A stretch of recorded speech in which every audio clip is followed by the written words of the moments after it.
Hi friends, welcome back to 5 star rating kitchen.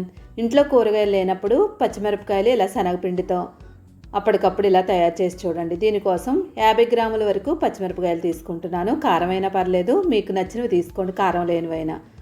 ఇప్పుడు పొయ్యి మీద ఒక కడాయి పెట్టుకొని 1 స్పూన్ వరకు నూనె వేసుకోవాలి. నూనె బాగా వేడైన తర్వాత దీనిలో ఒక 1/2 స్పూను జీలకర్ర వేసుకోండి. 1/2 స్పూను ఆవాలు వేసుకోవాలి. 1/2 స్పూన్ వరకు సోంపు వేసుకోండి. తర్వాత 1/2 స్పూను వాము వేసుకోండి.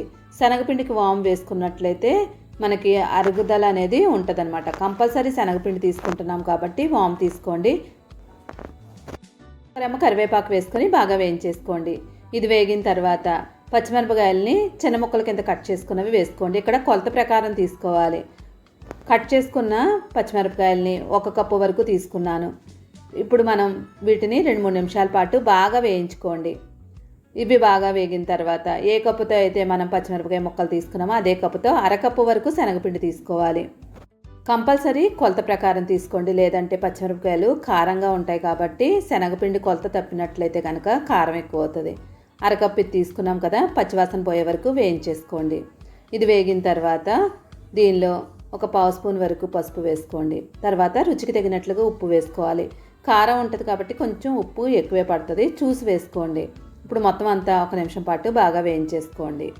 ఎక్కువ వేయించుకున్నా కూడా మనకి శనగపిండి మాడిపోద్ది. ఇప్పుడు కొంచెం నీళ్లు చిలకరించుకోండి. ఇక్కడ శనగపిండి మనకి పచ్చివాసన ఎక్కడైనా ఉన్నట్లయితే కనుక పోద్ది. మరీ ఎక్కువ నీళ్లు వేసుకున్నా మనకి గ్రేవీ లాగా అయిపోద్ది. ఇక్కడ మనకి కొంచెం డ్రైగానే ఉండాలి. ఇలా ఒకసారి కలిపేసుకొని మూత పెట్టి ఒక 2 నిమిషాల పాటు మనకి పచ్చివాసన పోయే వరకు మూత పెట్టేసుకోండి. మనకి మూత పెట్టడం వల్ల ఆవిరిపడి కొంచెం మెత్తబడుతుంది, ఎక్కువ నీళ్లు వేసుకునే పని ఉండదు. మూత పెట్టి 2 నిమిషాలు లో ఫ్లేమ్ మీద పెట్టుకోండి. 2 నిమిషాల తర్వాత మళ్ళీ ఒకసారి బాగా కలిపేసుకోండి. ఎక్కడ నీళ్ళు అనేది లేకుండా డ్రైగా అయిపోయేలాగా కలిపేసుకోండి. ఇలా అయిన తర్వాత ఇప్పుడు దీనిలో ఒక 1/2 స్పూను ధనియాల పొడి, ఒక 1/2 స్పూన్ వరకు జీలకర్ర పొడి వేసుకోండి.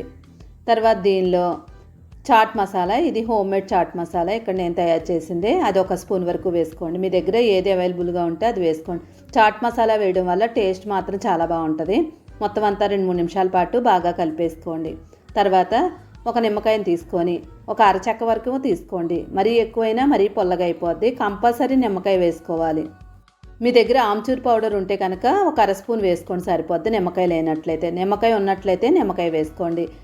ఇలా పులుపు వేయడం వల్ల మనకి కారంగా ఉండకుండా పచ్చిమిరపకాయలు అనేది ఉంటుంది. ఇప్పుడు ఒకసారి బాగా కలిపేసుకొని కొత్తిమీర వేసేసుకోండి. ఇది మనకి రైస్లో వేడివేడి అన్నంలో నెయ్యి వేసుకొని తిని చూడండి, చాలా అంటే చాలా బాగుంటుంది. తప్పకుండా ట్రై చేయండి. పప్పులోకి రోటీలోకి కూడా చాలా బాగుంటుంది. Thank you.